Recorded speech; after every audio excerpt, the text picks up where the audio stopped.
Howdy pards, welcome to the RugerRanger. You have to excuse my sweatshirt today, but just came in from a cold, wet, muddy day filling the cattle feeders and taking care of the horses, and I'm wearing a paint-covered sweatshirt because I didn't want to get a clean one dirty today.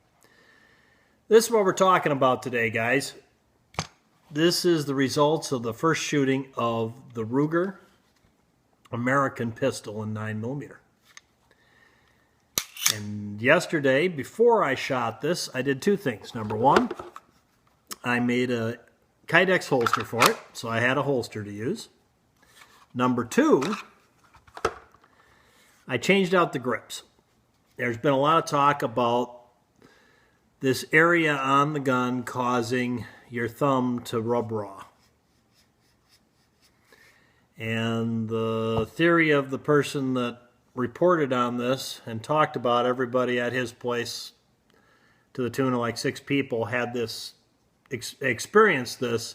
He put on the largest back strap and it helped, but it still was a problem, an issue. And so what I did is I took off the medium-sized back strap, and let me show you what the back straps are like real quick. On the inside, there's a slot or groove on either side. It fits into right in here in the center part. And then there's a hole, and there's a pin that turns out into the hole to lock it from sliding up and down. That's what holds it into place. And they've got these little red inserts that go in there to keep the grip in shape over time while it's being stored. So I put the smallest grip on, and the reasoning I did that was, number one, if it's going to cause problems with your knuckle, it's going to be worse, according to the fellow on YouTube, with the smaller size grips than the larger size. So I want to find out right away if that's an issue. And I'm a good person to do that because in my younger days in work, I got into a little scuffle, and as a result, my fist missed its mark and went through a window, and I got cut pretty good. And it was a good 6 stitches or more that I got that day. So I got a little scar area there, and if you've ever had a scar area like that, you'll know it's a little more sensitive to rubbing and bumping than normal skin is. So it should be good. Good person to find out, right? So I put the small grip on, popped it on, got my holster, grabbed 300 rounds of ammo, but I only shot 200 because it started pouring rain, so I stopped. But I did put 200 through in a half an hour. And here's the result. Number one, we'll start out with what I liked. What I like about the gun is the trigger pull. Whether I'd want this trigger pull or not for concealed carry, or if I were going to issue it, if I were a police department issuing it, I don't think I'd want it. It's a little light and a little too easy to pop off. I'd want options like a Glock would have of a New York 1 and a New York 2 trigger to put in this and up it for my officers. But this would be an excellent range gun or competition gun, a very light, clean trigger pull. The poundage is about right on with this competition at 6 pounds. But it is a lot cleaner, crisper trigger pull than any Glock out of the box I've ever pulled. Very nice trigger pull, and as a result, I did pretty well for an old guy with aging eyes. I got 2 targets here. We'll start with this one. This is the first target I shot, 50 rounds through it. And there are a few flyers down low, but it was enough in the center that I put that stick on target over that to start over again. Not bad. And by the end of my 200 rounds in that half hour at 75 feet, that was at 10 yards. At 75 feet, this is where my 50 rounds went. So I was happy with that because, you know, if you're an old guy like me out there, you'll know that you can see the back of the sights, you can see the front sight, you can see the target. The trick is seeing all 3 at once because your eyes don't seem to want to focus that way anymore. So sometimes you can see the back sights in the target or the front sight in the target. That's your only choice. So I was happy with that. that was all right. That was a good performance out of the box for a gun I never shot before. I was happy with that. Very nice, clean trigger pull. No failures to feed, no failures to eject, no failures whatsoever. I did accidentally once hit the slide release when I was, actually it happened the first time, dumping the empty mag, put the other mag in, and as I did, my hand hit that slide release and brought it down after I put the mag in. I thought, oh geez, it closed automatically when I put the mag in, and I went, oh no, look where my hand is. And the next, so I did it over again, and yeah, it was me, not the gun. Never happened again. So that was the only thing, and that's the again, and I didn't like it. I said the ambidextrous slide release. Didn't really necessarily dislike it. I could see advantage to it, but that's why I don't like it, is that. But I did find, and I'll talk about this real quick, I have found in my training over the years is the best way on the reload to release the mag is to slingshot it, because I can stay on target and keep my focus on target, where if I use the slide release, I always tend to end up canting the gun when I do it. So I like to slingshot it because it works better for me. But I did find yesterday that I could release the slide using both my finger and my thumb at the same time, keep it on target very nicely. I kind of like that. That's new for me. I kind of like that. So not so negative on that anymore. I'm still negative on the magazine release, because what I feel is going to happen with that is I'm right-handed, mag release over here. I don't have the option though. It's on both sides. It's not like an M&P where you can switch it to either side. If you're left-handed, you want it on the other side, you can pop it on the other side, and it just reverses. Here, it's there all the time on either side, and this is what I'm worried about, is carrying it, bumping into a table, and releasing that mag. That is my concern with that. And I think you understand that, so we'll get off of that. That I don't like still, and there's no way to fix that. You know, that's there. What else? Shot great. Shot great. Novak sights, love the sights. You know why? Because I'm an old guy. Novak sights were really big when we went from revolvers to automatics, and they went to double action only automatics. I had a Smith & Wesson 4006 with Novak sights on it. It was double action only. Yeah, 40 Smith & Wesson, and that was like 93. So yeah, the Novak sights are kind of dated, I guess. And of course, everybody nowadays wants, and there's good argument there, a sight that you can do a one-handed slide manipulation off your belt with. And you can't on these because of that. So a lot of people really hate these sights. But you know, back in the day, they were great, because if you carried a gun like I did in a shoulder holster, you kept getting holes in the pocket of your sport gun. And to have a Novak sight there was like a dream come true back in the day. But it is nice. They're actual metal sights. That's a step up from like my Glock 19 with the plastic sight on the rear still. Yeah, I still have that on there. I have a night sight on the front, but a plastic sight on the rear. So can you do a one-handed slide manipulation with this on your belt? Yeah, I think you can, although you'll have a lot of people say, oh, you'll bust that right off. Well, I think it takes a little more than that to bust it off, but maybe if you were practicing it every day on the edge of a table, you would 2 or 3 times maybe bust it off. But they're a little more rugged than you think.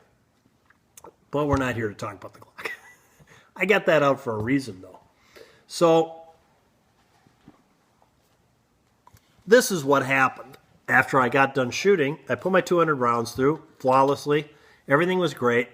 And this is what I did notice, however. And I noticed this before I went down, because I bought one of these magazines, and for the life of me, I can't remember where I bought it.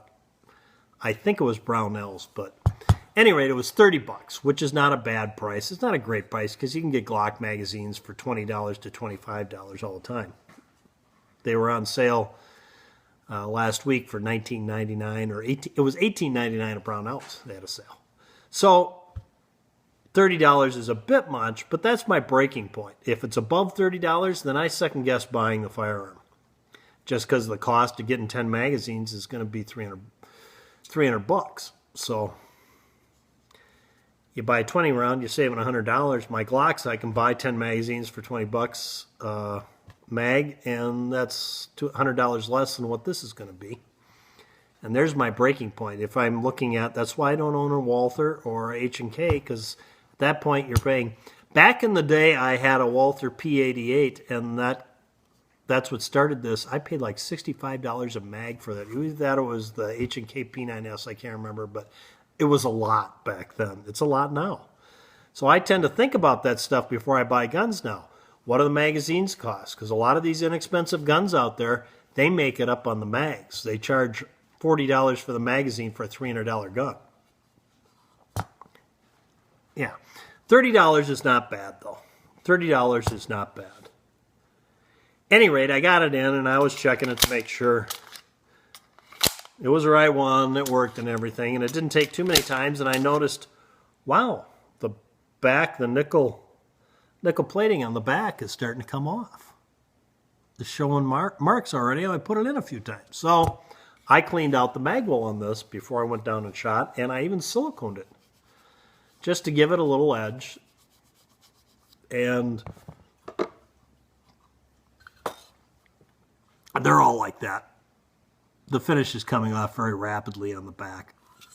I mean, the feel of the thing, the nickel Teflon feel of this is just buttery smooth, and it's really impressive. But we'll see how in the long-term wearability, if this is just an initial hit it takes and it stays and that's fine, or if it keeps wearing. We'll see. I did notice that, though. The only other thing I noticed, didn't think about it, didn't feel it when I shot. You know, I shot it, never had a problem with my knuckle at all. Smaller grip, 200 rounds within a half an hour, and my knuckle was fine. Wasn't sore, wasn't red, was nothing. Nothing. I noticed absolutely nothing. Perfectly comfortable. My whole hand was perfectly comfortable.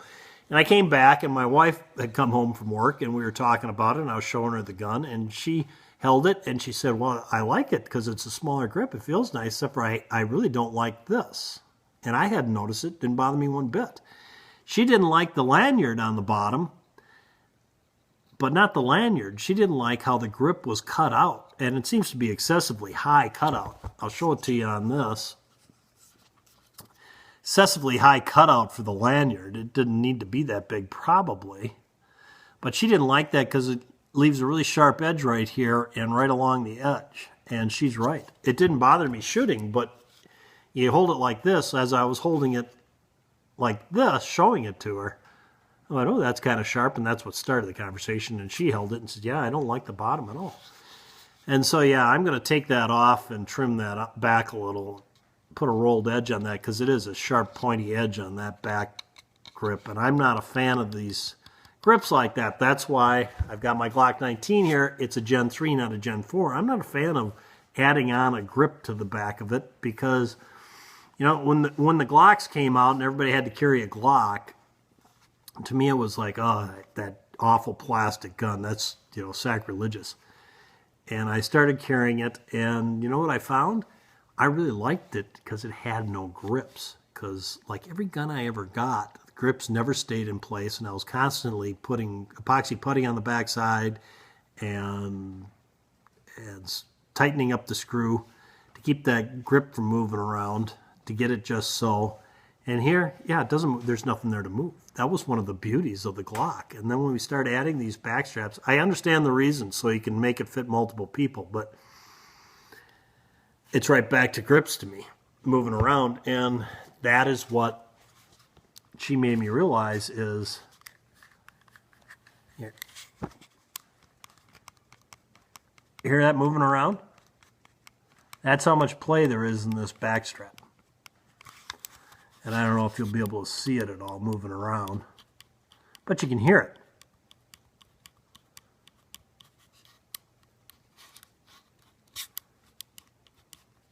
So yeah, see, now it's become a source of annoyment to me, and I never noticed it shooting. Which again, you know, if I weren't married, I never would have known it. I wouldn't even know to tell you right now, probably. And, well, we won't go there. So at any rate, what I'm going to do is I'm going to undo this thing, take it off, put a little shoe goo in there. I'm going to sand this edge down and curve it so it's not pointed and digging into anybody, although it didn't bother me. But heck, as long as I'm there, I might as well do it. I'm going to put a little shoe goo on the inside of this thing before I slam it on there that'll fill the gap so it won't be rattling back and forth like that. Of course, whoever ends up wanting to take the smaller grip off to put another one on is going to have a real pain in the butt because that probably, but I'm sure it'll still come off. But that'll solve that issue. So it's not a big deal, but I'm bringing that up because, you know, that's why I like it. That's why I like this 19 so much is there it is, guys. And it's not coming off. It's not moving. It's all there. And it may not be perfect to my hand, but, and by the way, the small grip really is pretty darn close to identical to my Model 19 in the hump on the back and the shape of the grip. It would be nice if they made one like this. Back to my Smith & Wesson 4006 that I was talking about, the double action only, which I really like that gun. I wish I still had it, but it wasn't mine to keep. That gun had interchangeable back straps like that. That is the only gun I've ever had with interchangeable back straps till this one. And that one, it snapped on, and it snapped on nicely. I will say it was nicely done. Never had a problem with it moving around. And they had your choice between whatever strap was there, but one of them was shaped like a 1911 with a straight back strap. That's the one I put on there, and man, did that make a difference in shooting that gun. I loved that back strap. Loved that. I hated the gun with the magazine disconnect, though. So we'll get off of that. And that's it, I guess. Oh, one other thing I was going to talk about, that's again why I got the Glock 19 out, is the size. Just to give you a comparison on the Glock 19 and this, the size on them, you've got the slide on this gun is like a ½ inch longer, the slide barrel, ½ inch longer than a Glock 19, and 5/8 inch, turn it that way, 5/8 inch longer. It's a little bit longer. I don't have that. I should put the magazine in for that comparison. 5/8 inch longer, so it's a little bit longer too, and you're asking why am I comparing this and not a full-size Glock 17, and the reason is, let's take it apart. This is another good feature on this gun, is you take it apart, you pull the slide back, you take this lever, and you run it down, just like that. Then you release the slide and pull it right off. Don't have to pull a trigger to take it apart. That's it. You got it apart nice and safe. Now let's take apart my Glock 19. Make sure it's unloaded before I do. Pull the trigger. Pull slide back a little. Pull down these slide release, slide lock. Pull it off. And here's the point. Lots of people have been complaining, rightfully so, that the Ruger is heavier than the other alternatives. It's not a lighter gun. And it's partially, Ruger has brought this on because they're touting it as being a lighter gun. And it really is not lighter than their competition, so they're getting hit hard, but it's a lot lighter than any other gun they've made in the past, really, of this nature. And here's the reason it's so much heavier, guys. Now look, these barrels are almost identical in length. The Ruger's like an 1/8 of an inch longer than a Model 19. Look at the size of the walls on the barrel. This barrel, I swear, it feels like it's 1.5 the weight, 50% heavier than this barrel. Rugers are just hefty guns. They overbuild stuff like that. So the barrel, they make a thick-walled barrel. Thick-walled, solid stainless steel barrel in this thing, and a solid stainless steel slide. And surprise, the gun ends up being 3 ounces or 6 ounces or whatever it is, heavier. I'll have to look and see. I'll put it up on the screen what it is for the Glock. I think the Model 19 to that, but it's not a total, like again, a total even comparison, except for the barrel length's almost identical. I think it's 6 ounces heavier than a Model 19, but we'll check on that. This is 30.7 ounces. The American is. Oh, see, it's not a Glock though. You see, and that's the other thing. That's why you don't run around and change guns, because once you get one, you train on it. You should stick with what you do. So there we go. We got it. So it's a little heavier, but it's beefier. Because you never know when some idiot's going to get the gun and do what I just did and think it's a Glock and screw it up instead of just putting it back together correctly. So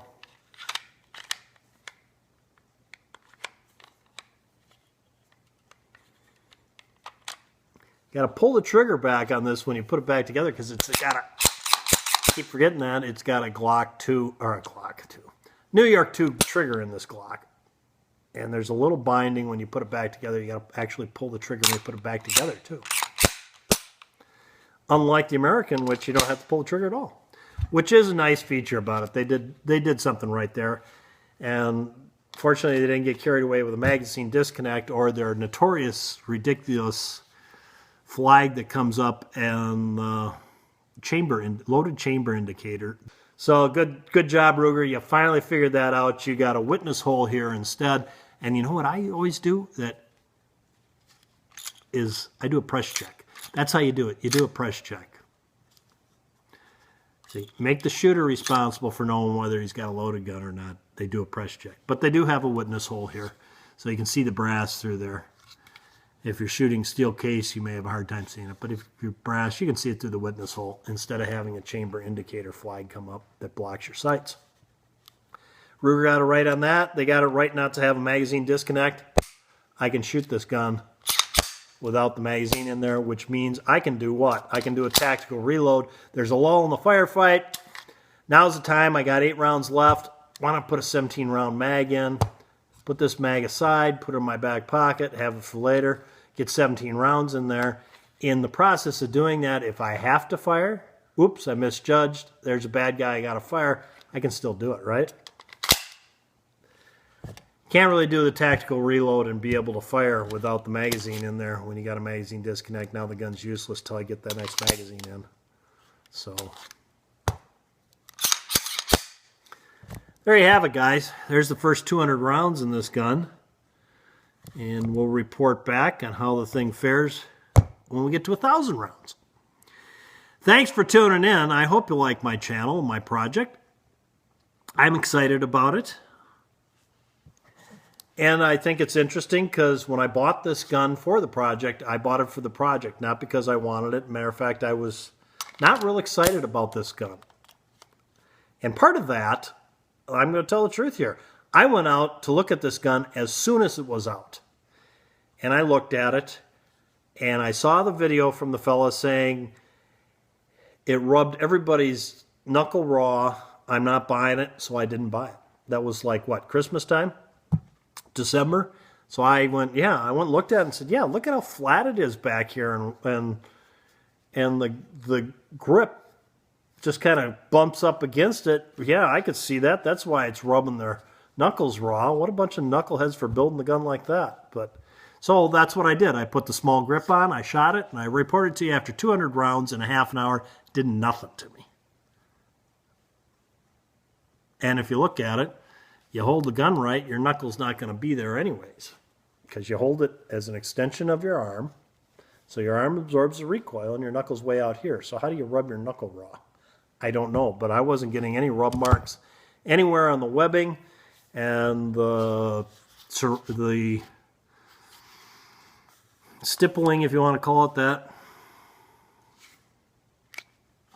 texturing on the front and the back of the grip didn't bother me one bit. Was none too aggressive to bother me, and yet I held the gun fine. But, you know, I got the smallest grip on there, too. I should have no problem holding a 9mm. So it's not an issue, but didn't hurt my hand one bit. So that actually stopped me from buying this gun until this project. I only bought it for the project. And you see, you can't believe everything you see on YouTube. What happens for one person in their circumstance and how they use a gun is different for you and your circumstance and how you use a gun. You got to find out for yourself. And these guns are available out there left and right at gun shops that have shooting range, so you can rent them and find out for yourself. Myself, I'm a long ways from a shooting range that rents guns. I'm several hundred miles, so I literally got to buy the gun, which I did, and I've tested it, and so far, yeah, no rubbing. I have no problem, period. Even the spot I'm going to fix up here because I think it's sharp doesn't bother me in the least. There's nothing wrong with that. So there you go. There's my report. Thanks for tuning in. If you like the RugerRanger channel, go to the website, RugerRanger.com. You can hit us on Facebook, RugerRanger on Facebook. Like, share. I really want you to subscribe. I want this project to be successful. I want to go forward with this just because I like Ruger guns and it's a fun thing to do. So thanks for tuning in. Remember, let's support our Second Amendment and keep America free. Till next time, guys, go out and stay safe.